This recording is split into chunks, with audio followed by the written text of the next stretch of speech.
We just got our first look into the new FNAF Security Breach prequel, Escape the Pizzaplex. Another interactive novel taking place in the game's continuity, where we get more insight into Cassie's character and her story before Ruin. But before we take a deeper look into these preview pages, I do want to clear something up. I've been hearing a lot of people go around saying that this is the final interactive novel, specifically Johnny Blocks. No hate towards him, I fucking love that guy, but whenever he said that this is the final one, I was kind of confused. Apparently the FNAF fandom page for these interactive novels claims that this is the final interactive novel, but that's not necessarily confirmed. Scott Cawthon has never said anything about this being the final one. The only reason they made this claim is just because there hasn't been another one announced yet. So for anybody like myself who are really enjoying these brand new interactive novels, don't worry, we may still get more in the future.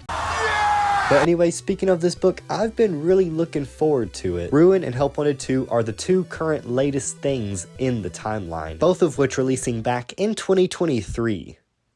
It's 2025. Alas, we shall starve no longer, my brothers and sisters, because now the most Scottish of Cawthonish has blessed us with yet another interactive novel. What's that? You don't know what an interactive novel is? It's pretty much just, you know, those Markiplier projects with the in cards. That is just the book version of that. Anyways, in the wise words of Ninja, quit horsing around. Let's get on to what's in the actual book itself. Starting off in the book, Cassie and Gregory are up to their usual shenanigans, sneaking around in the Pizzaplex late at night.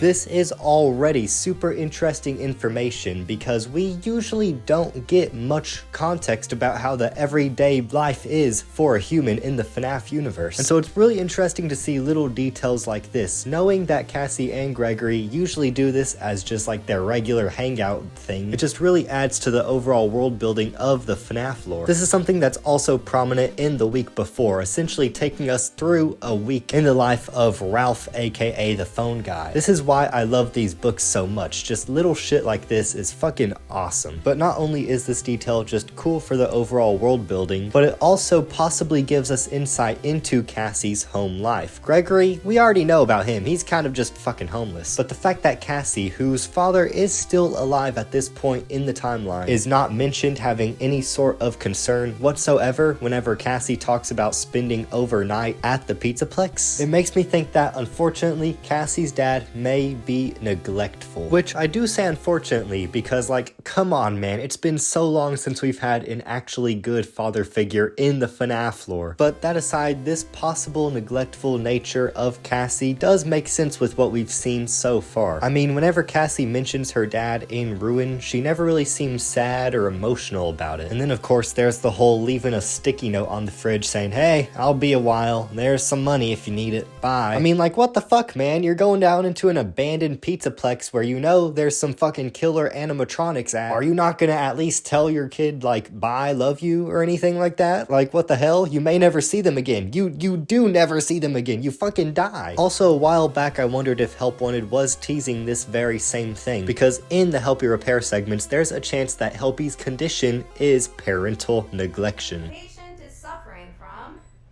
parental neglect.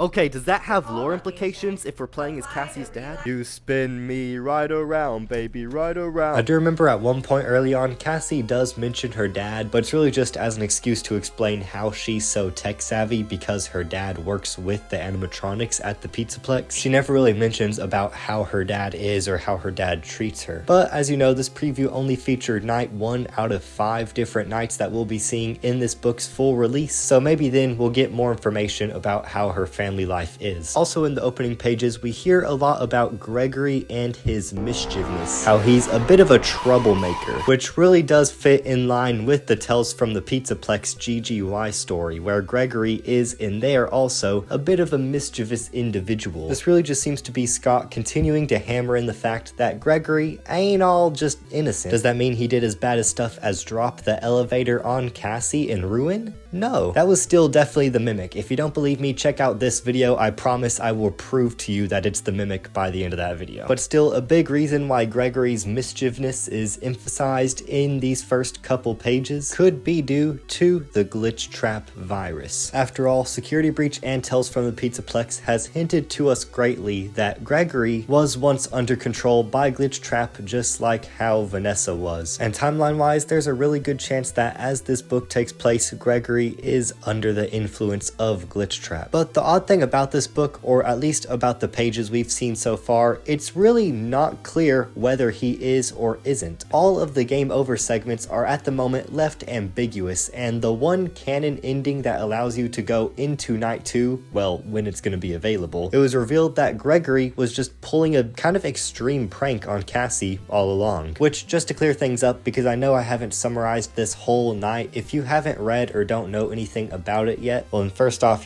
spoiler warnings, no shit. Essentially, Gregory and Cassie play hide and seek overnight at the Pizzaplex. They go to make Freddy count, which it's odd because Freddy already knows both Gregory and Cassie's names. So you play as Cassie, choosing where you want to hide, and the longer you hide, the more wild Freddy becomes. He literally starts smashing arcade machines and shit. So Cassie understandably starts to get scared, and so whenever Cassie goes into the vents to try to sneak away from Freddy, Freddy grabs her. He's screaming, absolutely terrified for her life, and then all of a sudden Gregory pops out of Freddy's little chest cabinet and is like, "Psych! It was a prank, get pranked, haha, fooled you." Which, yes, obviously is a dick move, but it's also not the, child murderer Pizzaplex super hacker from fucking Tales from the Pizzaplex. But despite not being super evil or having murderous intentions to Cassie, I still think there is a very, very high likely chance that he is under glitch trap's control in this moment. Because keep in mind, this is only night 1. I assume as the nights progress, the name Escape the Pizzaplex will be more literal. There will probably be a point in time where Cassie needs to actively escape the Pizzaplex. We just haven't reached to that point yet in night 1. Especially if this book is wanting to get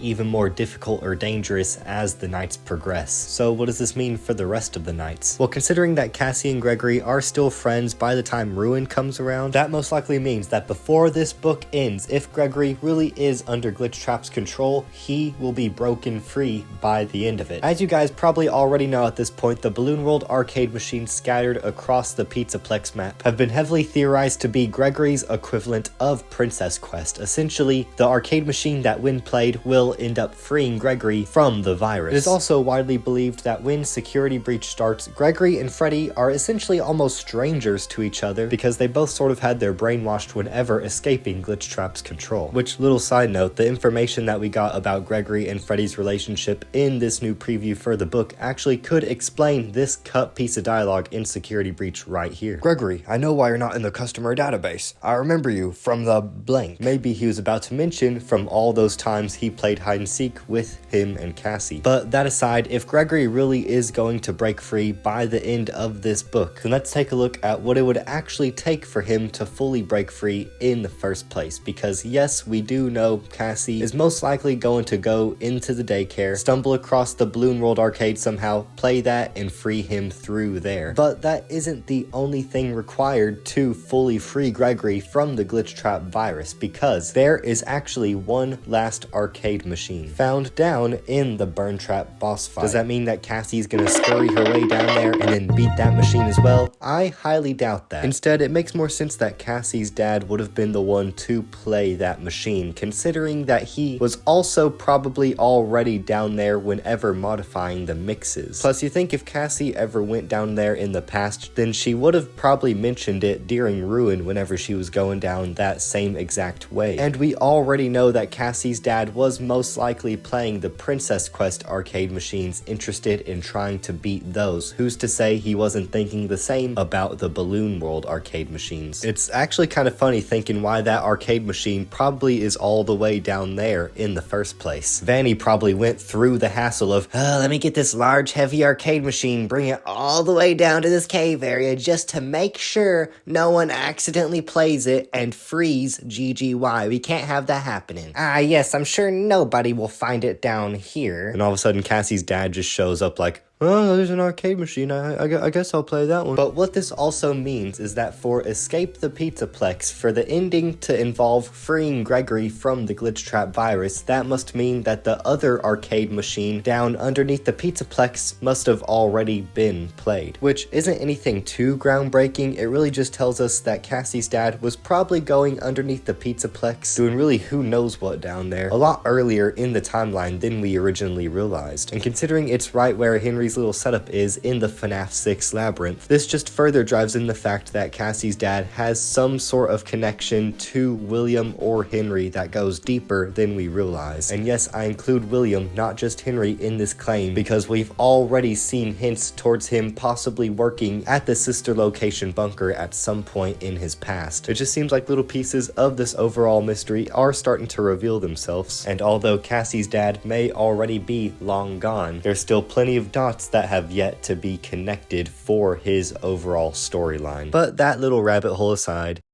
see what I did there? Rabbit hole, Bonnie bully. What do we think, based off of what we've talked about today, will happen in the rest of the book when it gets its full release? Well, I'm willing to bet as each night goes on and on, it gets more and more unclear whether or not Gregory has ill intentions when playing these hide-and-seek games with you. You being Cassie. You technically play as Cassie. Maybe just like how in Security Breach, Vanessa wasn't always under the Vanny persona, maybe then in a similar fashion, Gregory won't always be under the GGY persona, which could further convince Cassie that, hey, Gregory is acting pretty weird, but not all of the time, which therefore makes it extra weird. Since when was my possibly robotic homeless best friend so goddamn bipolar? Eventually, it gets so extreme to where all of the animatronics end up starting to chase you, starting to want to attack you, and possibly kill you. And depending on your choices, you either die, escape the Pizzaplex safe and sound, or go deeper into the daycare, find the Balloon World arcade machine, play that, and free Gregory. And only then and there will Gregory say, I think my brain's been washed.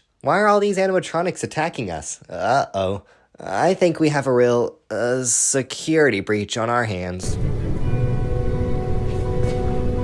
So what do you guys think? Are y'all excited for the full release of this book? Let me know in the comments, and please let me know if you managed to get this early. I know the week before, a lot of people ended up getting it a lot earlier than when it was meant to release, just because a lot of bookstores just began putting it up on the shelves earlier. And so if any of y'all start seeing it on bookshelves before the release date, let me know, because I'm gonna try to get one early. I'm literally giving you permission to just straight up spam my comment section if that happens. It would just really help me out. Thank you for watching, and bye-bye.